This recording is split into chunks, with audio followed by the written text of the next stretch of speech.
নমস্কার, গল্পতীর্থ চ্যানেলে আপনাদের সকলকে স্বাগত। আশা করি আপনারা সকলেই ভালো আছেন। গল্প শুনতে সবাই ভালোবাসে, তাই আজ আমি অশোক আমার গল্প নিয়ে আপনাদের মাঝে হাজির হয়েছি। বাংলা সাহিত্যের মহান সাহিত্যিক তথা গল্পকারদের লেখা গল্পই এখানে শোনানো হয়। আজ আমরা শুনব প্রখ্যাত সাহিত্যিক হেমেন্দ্র কুমার রায়ের লেখা চিলের ছাদের ঘর। শুরু হচ্ছে চিলের ছাদের ঘর।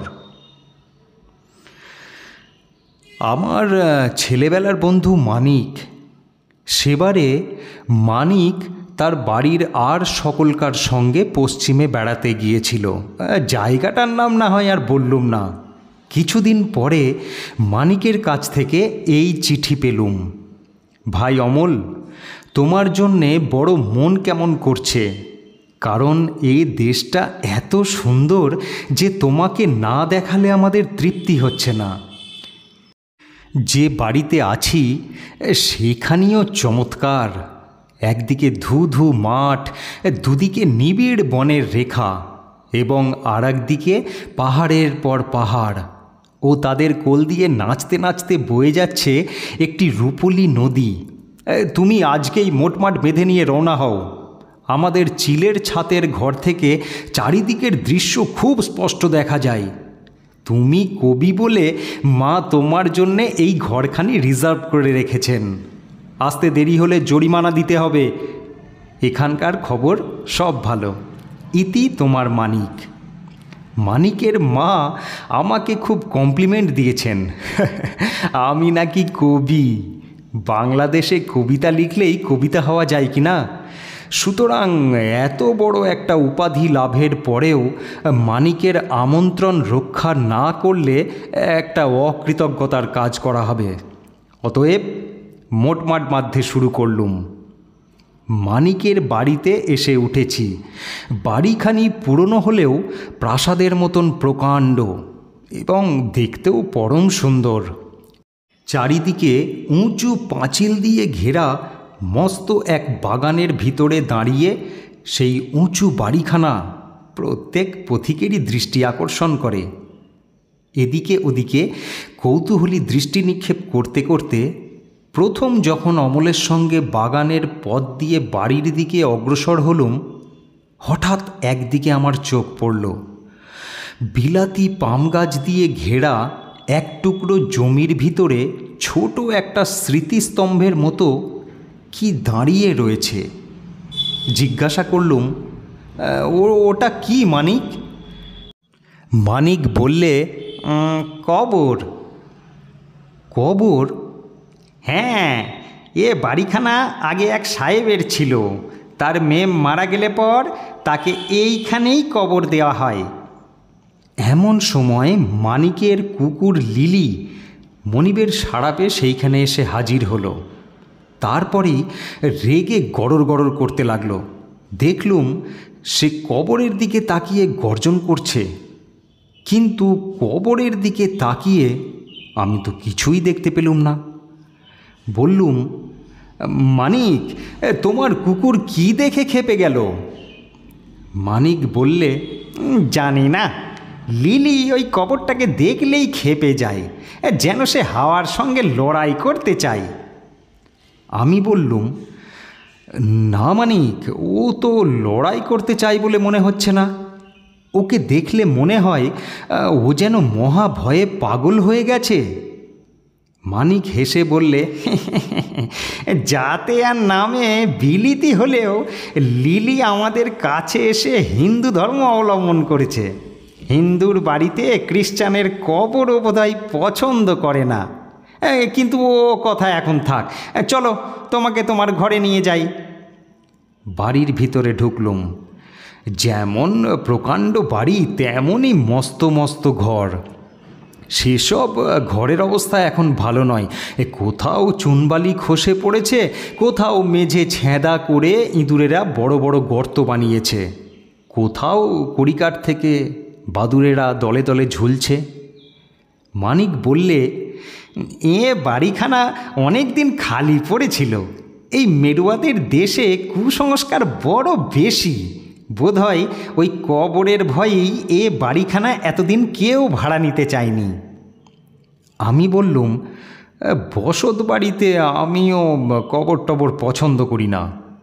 জীবন আর মৃত্যুর কথা একসঙ্গে মনে পড়লে বেঁচে সুখ পাওয়া যায় না।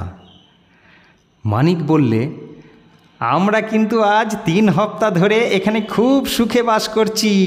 ও কবর ফুঁড়ে উঠে কোনো দিন কোনো মেম পেতনি আমাদের সঙ্গে গল্প করতে আসেনি। নাও এখন ওপরে উঠে তোমার ঘর দেখবে চলো।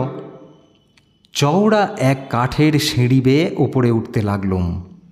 এক সময়ে এই সিঁড়ি যে দেখতে খুব চমৎকার ছিল এখনও তা বেশ বোঝা যায়, কিন্তু আজ এ সিঁড়ি এমন জীর্ণ হয়ে গেছে যে আমাদের পায়ের চাপে যন্ত্রণায় যেন আর্তনাদ করতে লাগল।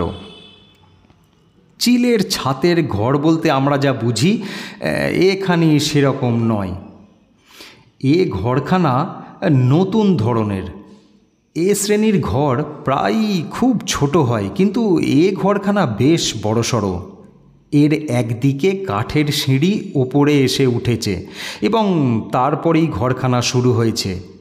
3 দিকে সারি সারি 12টা লম্বা চওড়া জানলা ও ঘরের ম্যাটিং মোড়া মেঝের ওপরে কতকগুলো পুরনো sofa, couch, chair, dressing table, washing stand ও একখানি মস্ত বড় লোহার খাট। সিঁড়ি ছেড়ে ঘরের মেঝেতে পা দিয়েই কেন জানি না আমার মনে হলো এ জায়গাটা যেন খালি নয়। এখানে যেন কি একটা অদৃশ্য ও বীভৎস রহস্য একান্তে অনেক দিন ধরে গোপনে বাস করছে। সঙ্গে সঙ্গে কেমন একটা অজানা আতঙ্কে আমার সারা মন আচ্ছন্ন হয়ে গেল, যেন এখানে একটুও হাওয়া নেই। আমার দম বন্ধ হয়ে আসতে লাগলো। তাড়াতাড়ি বললুম, মানিক, ঘরের জানলা দরজাগুলো বন্ধ করে রেখেছো কেন? খুলে দাও, খুলে দাও। মানিক আমার কথা মতো কাজ করলে। বাহির থেকে খোলা আলো আর হাওয়া ঘরের ভিতর ছুটে এলো শিশুর মতো সকৌতুকে। সঙ্গে সঙ্গে আমার মনের সকল গ্লানি কেটে গেল। একটা জানলার সামনে গিয়ে দাঁড়াতেই চোখের ওপরে ভেসে উঠল অপূর্ব চিত্রপট। প্রথমেই দেখলুম পাহাড়ের পর পাহাড়ের শিখর ক্রমেই উঁচু হয়ে আলো মাখা নীল আকাশের দিকে উঠে গেছে, যেন ভগবানের পূজার থালার মধ্যে নৈবেদ্যের সার সাজানো রয়েছে। তাদের সামনে দিয়ে বয়ে যাচ্ছে এক গান পাগলিনী নৃত্যশীলা নদী। সেই কালো পাহাড়মালার তলায় রৌদ্রদীপ্ত নদীটিকে দেখে মনে হচ্ছে অচপল কাজল মেঘের তলায় চঞ্চল বিদ্যুতের একটি চকচকে রেখা। তারপরেই আবিষ্কার করলুম আমার জন্যে নির্দিষ্ট এই ঘরের তলাতেই রয়েছে সেই কবরটা। মনটা আবার খুঁতখুঁত করতে লাগলো। ফিরে বললুম, দেখো মানিক, এমন সুন্দর জায়গায় যে সাহেবটি বাড়ি তৈরি করেছেন নিশ্চয়ই তিনি কবি ছিলেন, কিন্তু কবির চোখ পেয়েও এমন মনোরম স্থানে তিনি নিজের স্ত্রীর দেহকে গড় দিলেন কেন? সেটা কিছুতেই আমার মাথায় ঢুকছে না। মানিক বললে, এখানকার লোকেদের মুখে এক গাঁজাখুরি গল্প শুনেছি। মারা গেলে পর মেমের দেহকে নাকি প্রথমে গোরস্থানেই নিয়ে গিয়ে গোড় দেওয়া হয়, কিন্তু তার পরদিনই দেখা যায় মরাশুদ্ধ কফিনটা কবরের পাশে মাটির ওপরে পড়ে রয়েছে। কফিনটাকে আবার গর্তে পুরে মাটি চাপা দেওয়া হলো, কিন্তু পরদিন সকালে আবার সেই দৃশ্য। উপরি উপরি 3 বার এই দৃশ্যের অভিনয় হওয়ার পর গোরস্থানের পাদ্রী বললেন, এই পাপীর দেহ গোরস্থান ধারণ করতে রাজি নয়, একে অন্য কোথাও নিয়ে যাওয়া হোক। তখন সকলে বাধ্য হয়েই দেহটাকে এই বাড়ির ভিতরে এনে গোড় দিলে। সেই থেকে পাপী কবর থেকে আর পালাবার চেষ্টা করেনি। আমি বললুম, পাদ্রী সাহেব মেমের দেহকে পাপীর দেহ বললেন কেন? মানিক বললে, মেমটা নাকি আত্মহত্যা করেছিল, কিন্তু আজগুবি গল্প আমি বিশ্বাস করি না, এসব হচ্ছে বানানো কথা। ঘরের চারিধারে চোখ বুলিয়ে আমি জিজ্ঞাসা করলুম, এই ঘরের এই পুরনো আসবাবগুলো কোত্থেকে এলো? মানিক বললে, আসবাবগুলো হচ্ছে সেই সাহেবের, তার মেম এই ঘরেই বাস করত। স্ত্রীর মৃত্যুর পর তিনি আসবাবগুলো যেমন ছিল তেমনইভাবেই রেখে দিয়েছেন। আমাদেরও মানা করে দেওয়া হয়েছে আমরা যেন এ ঘর থেকে কোনো জিনিস না সরিয়ে রাখি। হঠাৎ খাটের ঠিক মাথার ওপরেই দেওয়ালে টাঙানো একখানা প্রকাণ্ড অয়েল পেন্টিংয়ের দিকে আমার দৃষ্টি আকৃষ্ট হলো। স্ত্রীলোকের ছবি। আসলে মানুষের দেহ যত বড় হয়, সেই আঁকা ছবির দেহটিও তার চেয়ে ছোট নয়। শুধালুম, ও কার ছবি মানিক? মানিক বললে, সেই মেমের। কাছে গিয়ে দেখো না, মেমটি দেখতে ঠিক ডানাকাটা পরীর মতো ছিল না? পায়ে পায়ে ছবির কাছে এগিয়ে গেলুম। পটে আঁকা আছে এক বুড়ির চেহারা। তার বয়স 65 কম হবে না।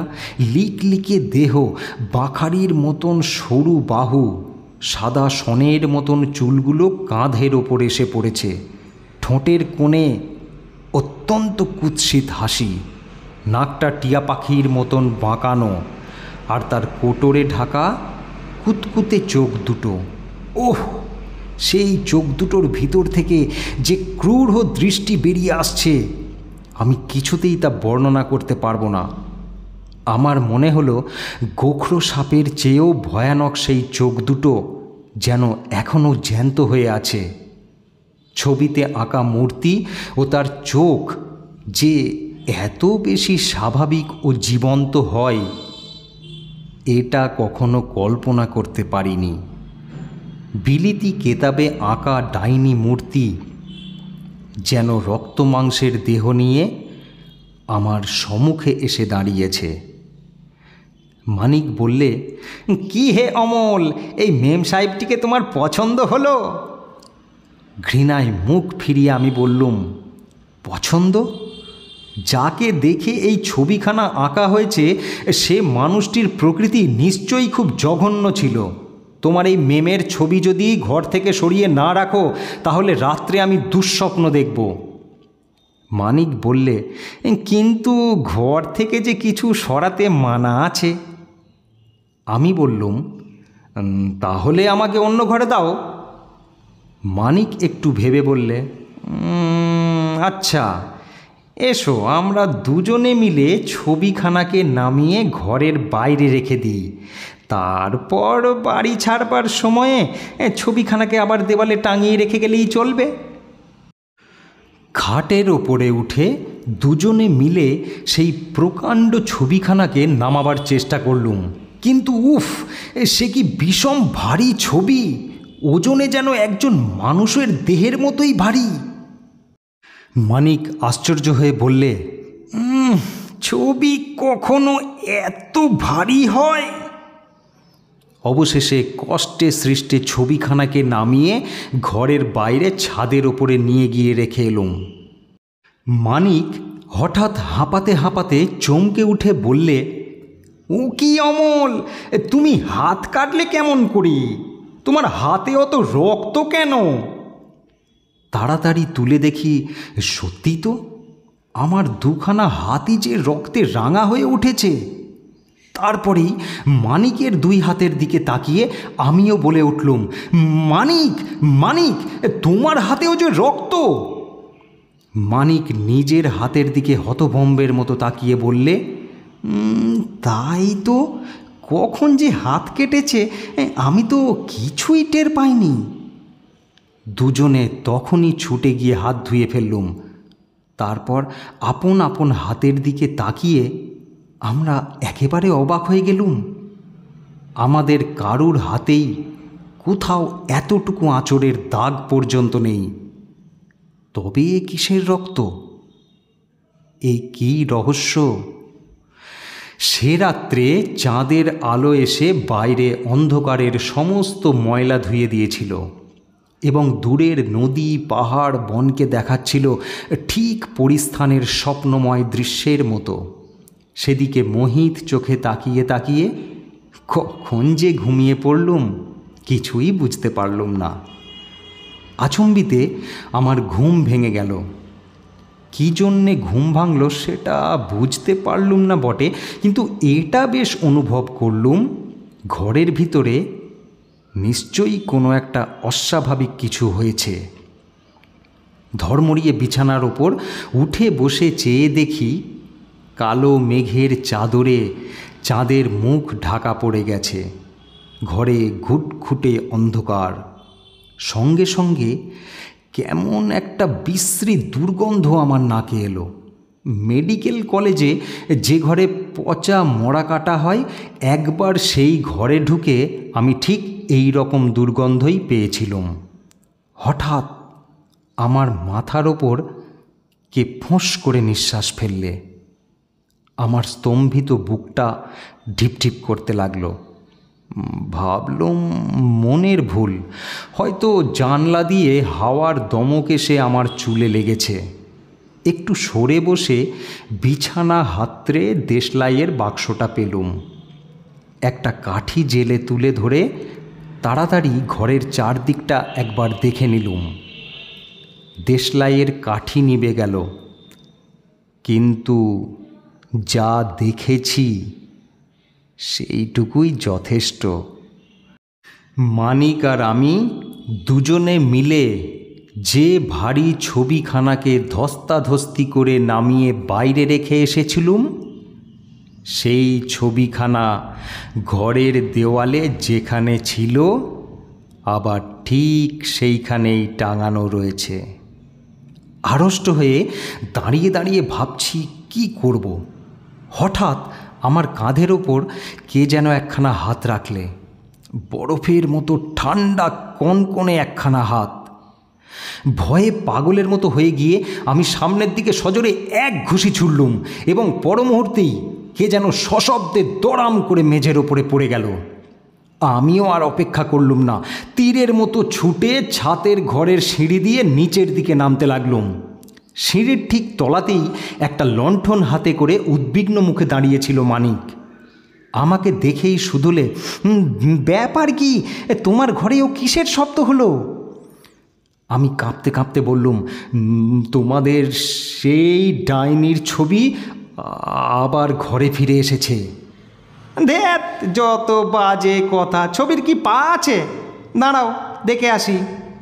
এই বলে মানিক দ্রুত পদে ওপরে উঠে গেল। কিন্তু তারপরেই শুনলুম মানিকের উচ্চ আর্তনাদ, এবং তারপরেই দেখলুম সে একসঙ্গে 3-4টে সিঁড়ি টপকে নিচে নেমে আসছে।